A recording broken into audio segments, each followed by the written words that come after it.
If you're a police officer, at some point you're going to have to go to court and testify. It doesn't matter how well you do your job on the streets. Ultimately, justice cannot be served until you go to court and testify truthfully and credibly to the facts. In my career as a prosecutor, most officers that I've dealt with have been absolutely terrified to go to court and testify, whether they admit it or not. But there's no need to be scared. In this video, I'm going to share with you a few tips to help you testify better in court. Let's go.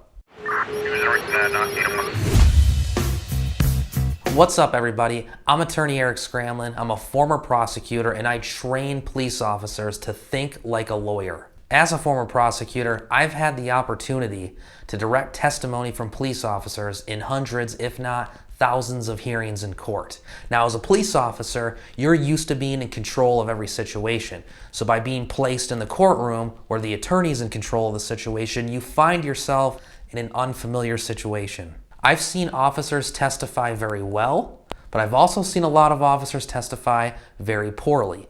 The truth is, as a police officer, you're oftentimes the heart and soul of the prosecutor's case. So no pressure, right? But there's no need to be stressed out about testifying in court. Sun Tzu says every battle is won before it's fought, meaning through preparation, you can be successful in court. So let's start by talking about the heart and soul of the prosecutor's case, direct examination. Direct examination is the prosecution's only shot at proving the case. Remember, in a criminal trial, the defendant is innocent until proven guilty. The defendant has to do nothing. It is the prosecution's job to prove each and every element beyond a reasonable doubt. This is where you come in as the police officer. It's your job to get on the stand and give that pertinent testimony, things that you saw, things that you heard, lay foundation for exhibits, and most importantly, tell a story. Good stories win trials. And good stories are told by credible witnesses. So what makes a witness credible? Let's talk about a few things that you can do in court while testifying during direct examination to appear credible to the jury. First and foremost, it goes without saying, whenever I would meet with a police officer to prepare for trial, the number one overall arching goal is to testify truthfully. That is the number one thing you can do starting off, going into it, is to testify truthfully to the facts. But it's not enough to just simply testify truthfully. You need to testify in a way to give credibility to your character so the jury buys into what you're saying. So the first tip I would give you is body language. Body language matters. If you come to court and you sit slumped in your chair and you give nonchalant answers and you shrug your shoulders and you just look like you don't want to be there, the jury will pick up on those things. So body language is very important. Along with body language, another important aspect of credible testimony is the ability to give affirmative and confident answers. When a prosecutor asks you a question, you should avoid saying things like "I think" or "I believe." Instead, be affirmative and be confident in your response. If you don't believe in what you're stating, then why should the jury believe it? Another very important aspect is to make sure you listen very carefully to the question and then answer the question that was asked. Be very careful about going too far and about volunteering information. When a prosecutor asks you a question, a good prosecutor should have carefully scripted those questions in order to present a story that makes sense and is clear to the jury. When you begin to volunteer information or go too far with your answers, you could muddy up the waters. In worst case scenario, you might testify to something that's inadmissible, or even worse, something that the judge has ruled is not allowed, and it could cause a mistrial. So be very careful about listening to the question and simply answering the question that was asked. Another important aspect of direct examination is to avoid cop talk. Avoid using those terms that are thrown around the office, like "I responded to a 1023, or "I ran the suspect for a 1027 and a 1029 and he came back clear."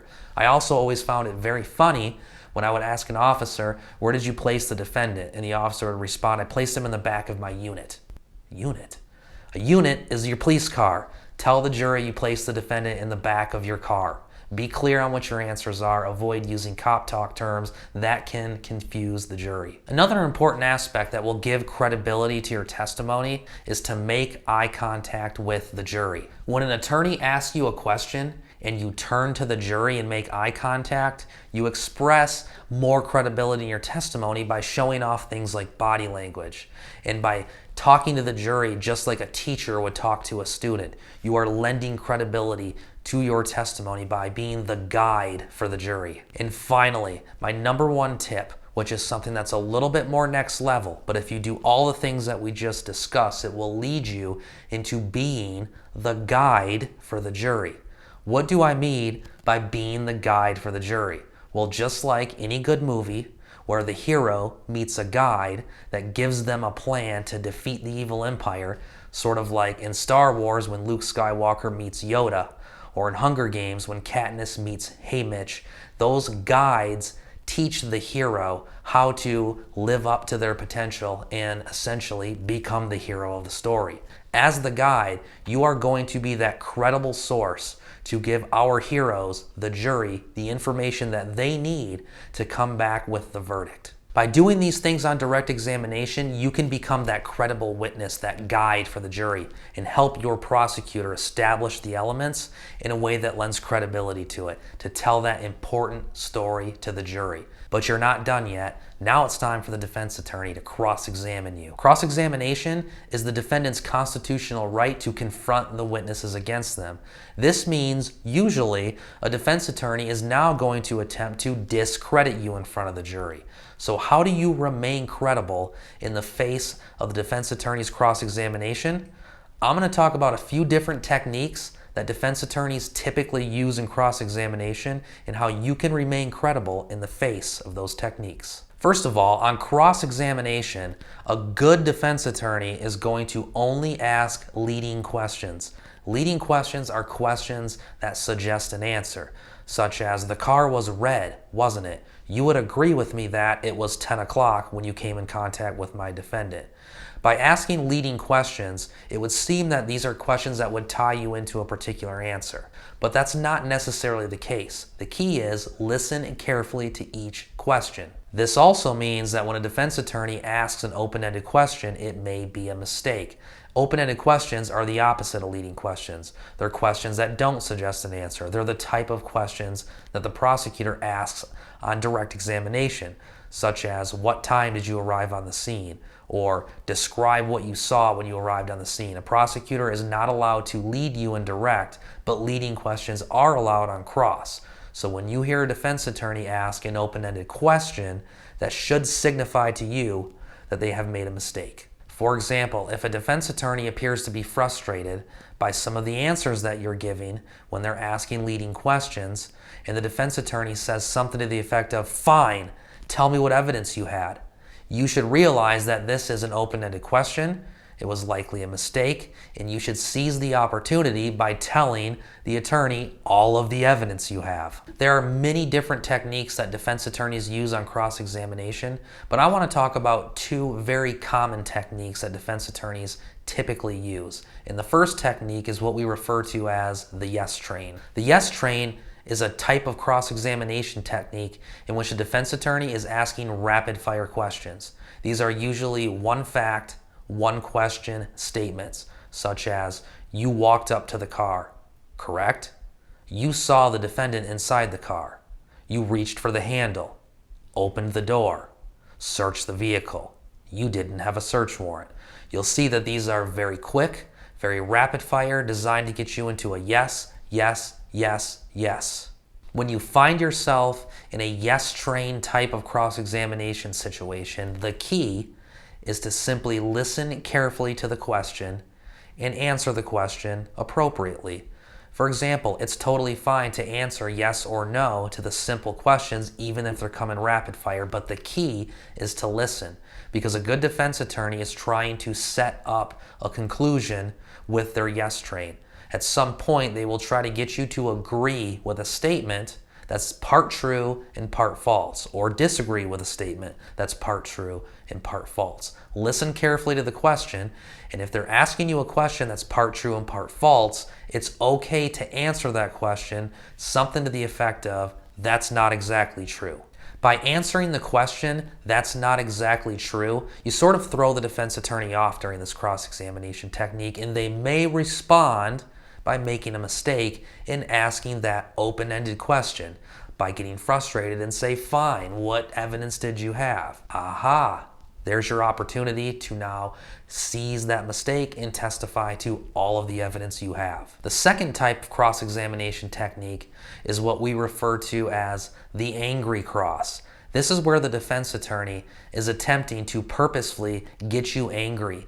They may yell, or they may start attacking your credibility or your character, or ask questions in a way that's trying to goad a response out of you. If you find yourself in the crosshairs of the angry cross-exam, the key is to simply remain calm, be professional, and go back to some of those techniques that we talked about on direct exam.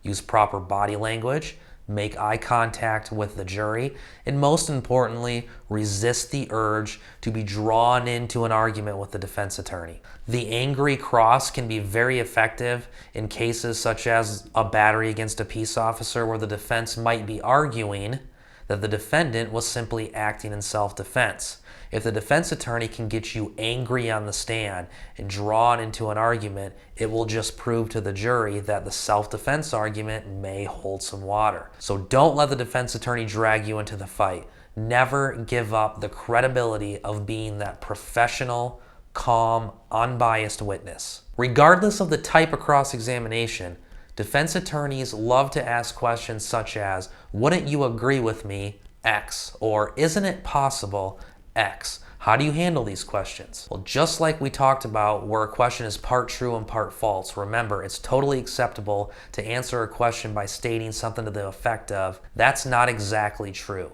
When it comes to the possibility questions, it's appropriate to say, anything's possible, but not likely under these facts. The ultimate goal of cross-examination for the defense attorney is to discredit you in front of the jury. So remember, stay calm, be professional, testify truthfully, and be that guide for the jury. I hope this helps and allows you to testify with a little more confidence next time you have to go to court. If you want more information about my courses, you can find them at tacticalattorney.com. Schedule a call. I'd love to hear from you and find out what I can do for your department.